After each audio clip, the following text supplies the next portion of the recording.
Old Fashioned is one of the most important and famous classic cocktails out there, but it's so much more than just a cocktail. It is a template that so many other incredible cocktails have been built off of. And in this video, I'm going to be making, drinking, and ranking 10 different Old Fashioned variations, but the twist is to rank them, I'm going to be doing them one at a time without knowing what the next one's going to be, and I have to decide where to rank it on a tier list from 1 to 10, and I cannot change my mind.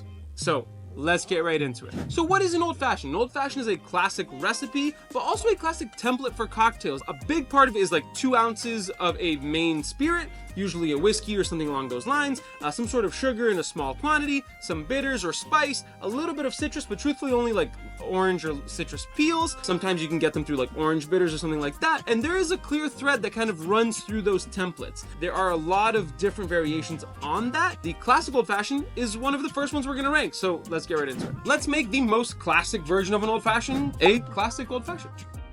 All right, so the first Old Fashioned that I want to make is what I'm going to call like a classic Old Fashioned, but we're going to make it like pre-prohibition style. I don't want to argue with you about what is a classic Old Fashioned or not. This is just a standard Old Fashioned.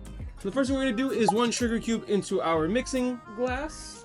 We're going to do 2 dashes of Angostura bitters. I like to do 2 dashes of Peychaud bitters to give it a nice bitter mix. Some people want to do orange bitters. I don't really want to do that. A lot of folks like bourbon. For my personal favorite types of Old Fashions, I like to use rye whiskey. I think the rye, that spiciness of the rye really stands up well. So we're going to do 2 ounces of Rittenhouse rye. Try not to spill all over your bar. And then I should have broken up the sugar cube a little bit beforehand. Some folks will tell you to add a little bit of water. I don't like doing that. I don't want to dilute this. That's why I use a sugar cube rather than syrup. And as we're going to stir this over ice, the water will start to dilute that sugar and really melt it and incorporate it in there. And so we're just gonna stir that until it's nice, chilled, and diluted. And then we're gonna grab our low ball, a nice clear ice cube, drain that out over the top. I like to get those last little bit of the sugar crystals in there for that hit of that dopamine as you're drinking it.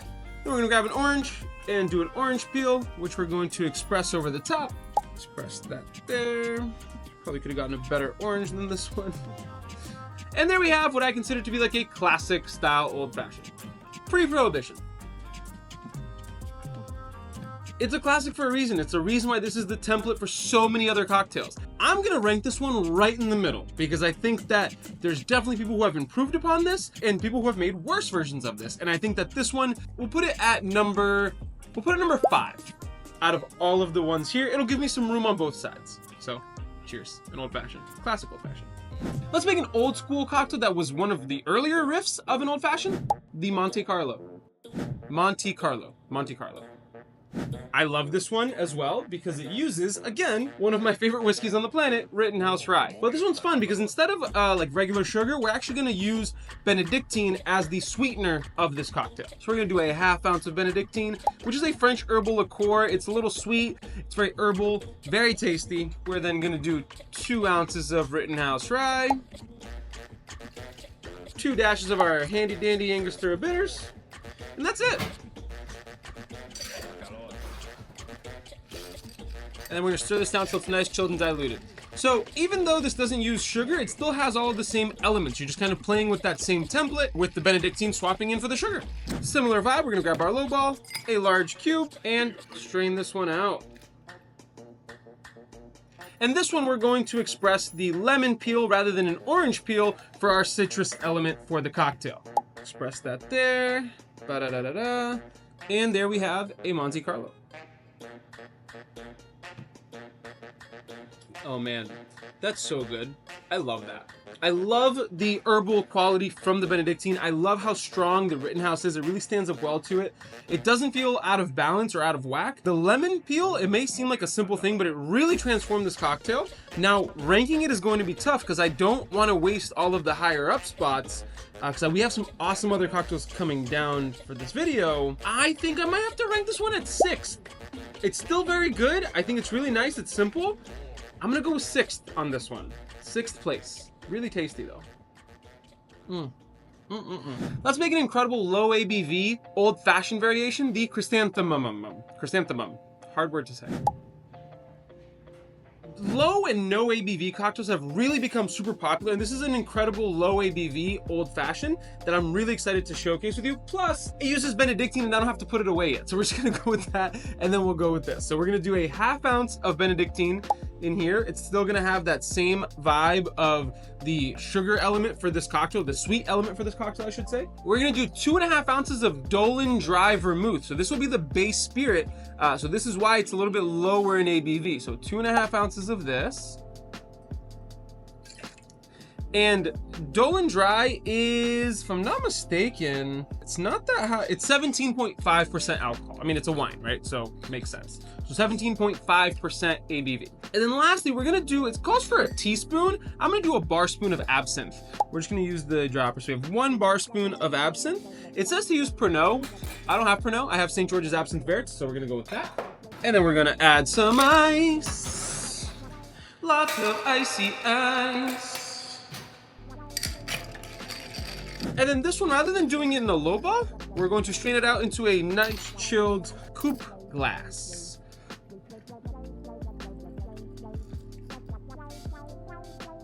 I was embarrassed by using the dry ass oranges I was using, so got some fresh ones.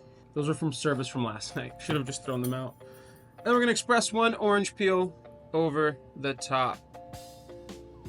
And then just make a nice little twist.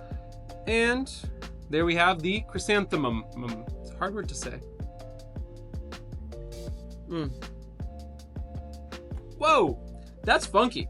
That's nice. The vermouth and the absinthe really combined beautifully. It's very floral, very herbal. The herbal quality from the Benedictine contributes as well. So you got this nice, super awesome sipper that really is all the same parts of an old fashioned, but just, you know, a little bit different. I do like that. I think that's a great, I think it's a great cocktail, but I'm gonna put this one at 7th on our list. I think that it's a little bit out there. It's a little bit different, definitely worth it. I don't want 7 to be like to say it's bad. It's just because I only have 10 of these to rank and I'm getting really worried about the top spots. And maybe I'm just overthinking it, but we'll put this one 7. A gin old fashioned? Let's make an elder fashioned.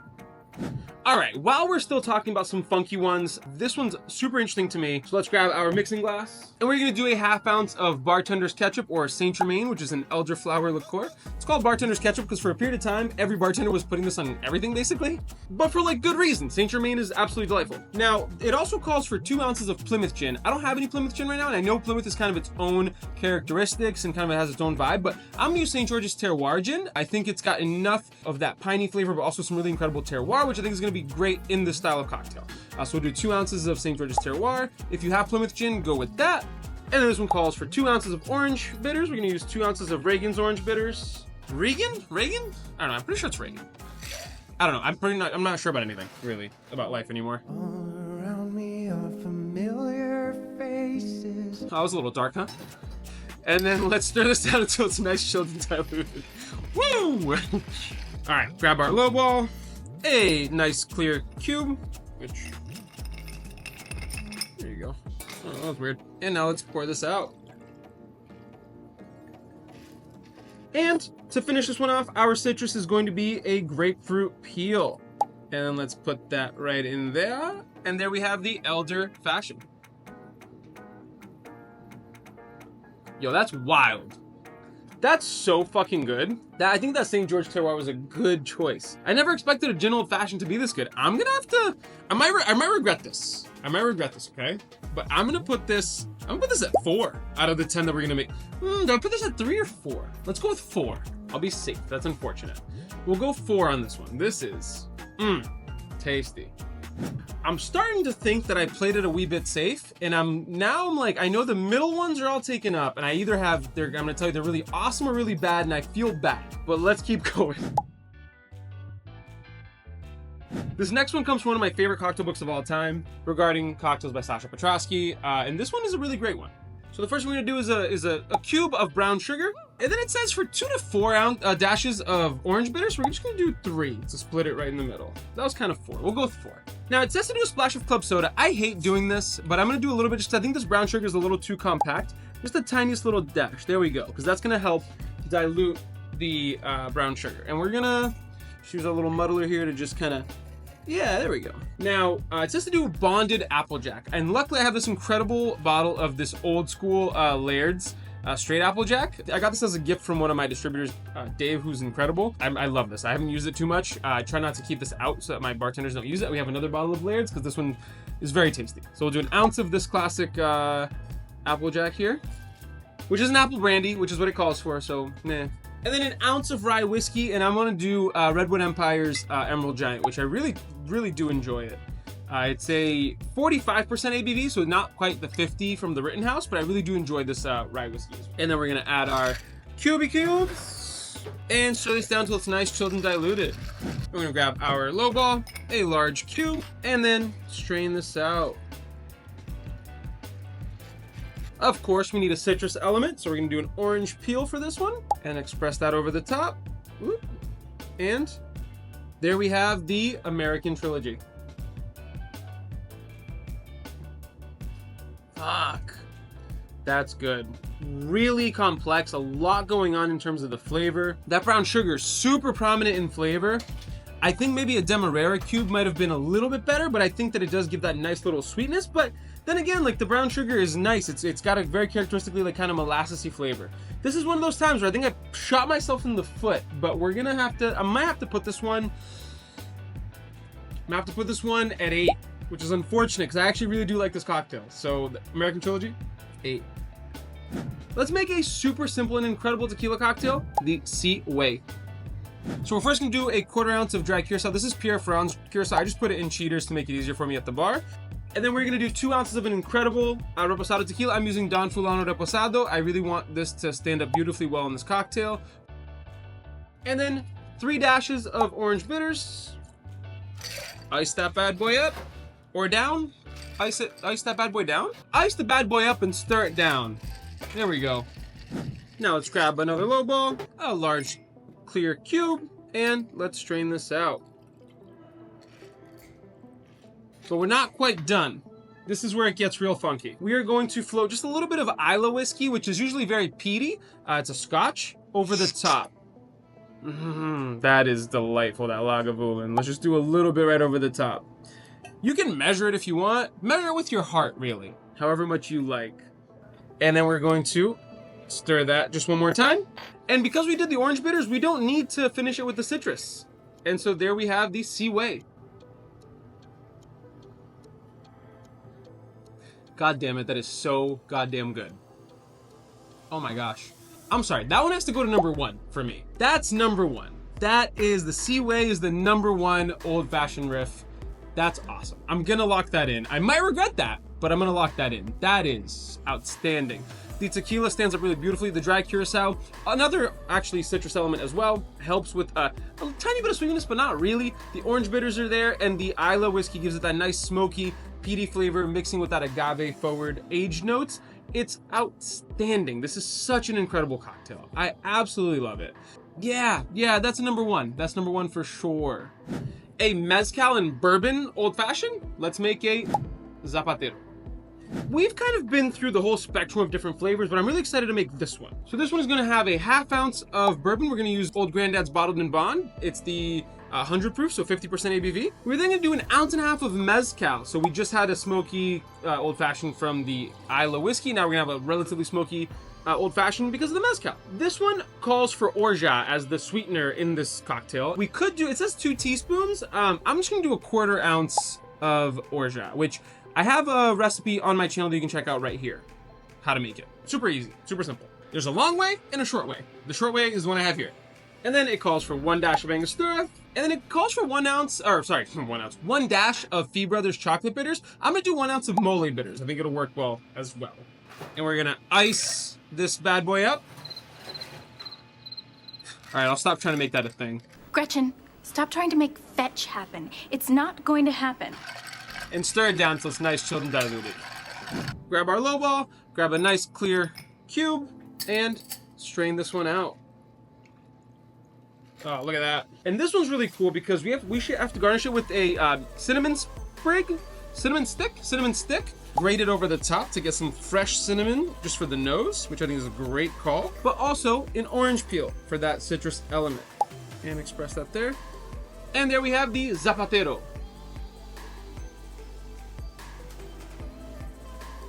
delightful. So good.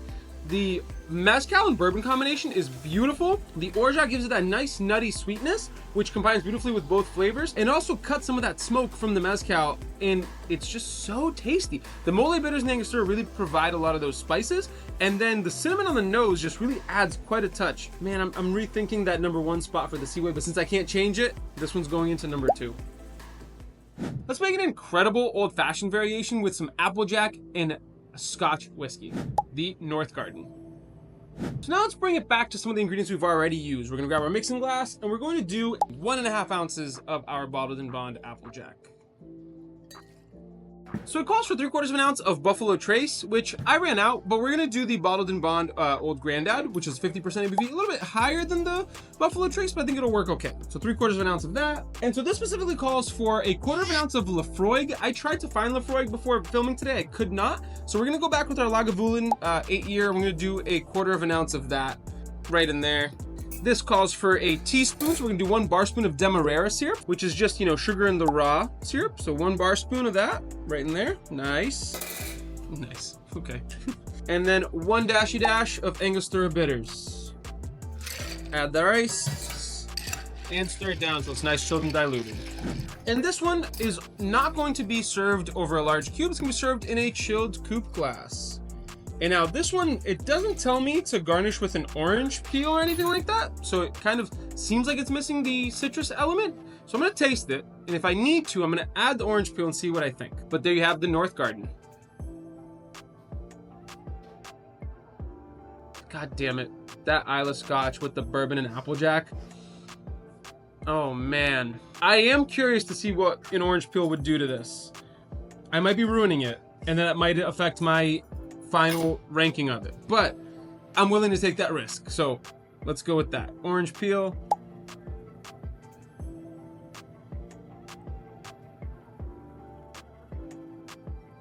Truthfully, it didn't really change it much. I think it actually just elevated it a tiny bit. So yeah, maybe do an orange peel for that one. Because we only have 3 spots left, I'm gonna make all 3 cocktails and then I'll reveal where each one ranks after I make all 3. Because I don't want it to be super simple, but there you have the North Garden. Let's make an original cocktail of mine, the smoked rum old fashioned, the Dictator. Now for this one, this is an original cocktail of mine that I've had at my bar and restaurant for quite a while. It's gone through a couple of different changes, but this is the most recent iteration of it, and I actually really love this version of it. So first off, we're going to do 1 Demerara sugar cube. Then we're gonna do 1.5 ounces of Santa Teresa 1796 rum, which is nice because we haven't really done a rum old fashioned, and this one is one of our best sellers at the bar. We're going to do 1/4 of an ounce of Smith & Cross, which is a very funky Jamaican rum, which is also 57% ABV. We are going to do 1/2 ounce of Oloroso Sherry. I'm using Gustav's Don Nuno Oloroso Sherry. And then we're gonna do 2 dashes of Angostura and 2 dashes of mole bitters. Of course, I forgot to break up that cube because I'm very smart. Let's break that up. Add some ice and stir it down so it's nice, chilled, and diluted. Then we're gonna grab our lowball, nice clear cube, and pour that out. And then we're not quite done. We're gonna do a orange peel and express this over the top. Put it in there, and still not done. This cocktail I originally put on my menu. This cocktail, I named it the Dictator because originally we used to use the Dictator rum and they gave me these boxes. But I still think the name fits because even though now we're using Santa Teresa, which is also Venezuelan rum, they're still run by a dictator, so it counts, right? So we'll go with that. And we're gonna smoke this because it's a smoked rum old fashioned. We're gonna grab our smoking gun, put some wood chips in there, and then smoke the box. Now once it's nice and smoked, we're gonna close that up, lock it up, and there we have the Dictator. The Santa Teresa provides that nice body. It's a nice drier style rum. The Smith & Cross, like I said, it provides that nice kind of funky punch right in your face. The Oloroso Sherry gives it a nice kind of like savory, minerally kind of vibe to it. Orange peel brings that citrus element, but the smoke really ties it all together. It actually really does impact the flavor.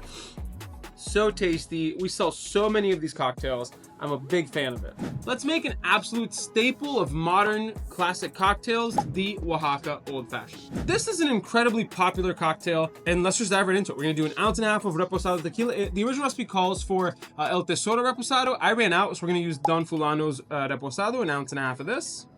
it calls for Del Maguey San Luis del Rio, which I have a bottle of it. I just don't feel like bringing it down. So we're gonna do a ½ ounce of Del Maguey's Vita. We're gonna do a bar spoon of agave syrup, which is just 2 parts agave to 1 part water to bring it up. And normally it says Angostura bitters, but I actually think this cocktail works even better with mole bitters. We're gonna do 2 dashes of mole bitters, add some ice, and stir it down. And then we're gonna grab our low ball, a nice cube, and pour it right out. And express an orange peel over the top. And there you have the Oaxaca Old Fashioned. There's a reason this is considered a modern classic. I really can't get enough of this. It's an outstanding cocktail, and I think I absolutely shot myself in the foot with all of the earlier rankings. So for the Dictator, I'm put this one at number 3. I would have put it much higher if I hadn't ruined that for myself earlier in this video, but this one goes in at number 3. And so if the Dictator is number 2, then I'm gonna have to put this one at number 9, which really feels like a crime because there's a reason it's a modern classic, and I feel so ashamed that I ranked this one last like an idiot. I have to go at number 9 with that one, unfortunately. That's me, that's on me, guys. I'll take that one. And so that means that the North Garden gets number 10, which is, again, a crime. This is an idiot. I'm an idiot. I'm dumb. That's what happens when you know, don't think this through. Jeez. There you have these 10 incredible old-fashioned and old-fashioned riffs, and here's the final ranking of all of them. Never forget, I'm stupid. And hopefully this video showed you just how incredible the old-fashioned template can be when you start playing with the different parts. But if you want to watch another video, there's a whole other one right here next that you can check out next. I think I've had a few of these. I'm good. Anyway, later. Cheers.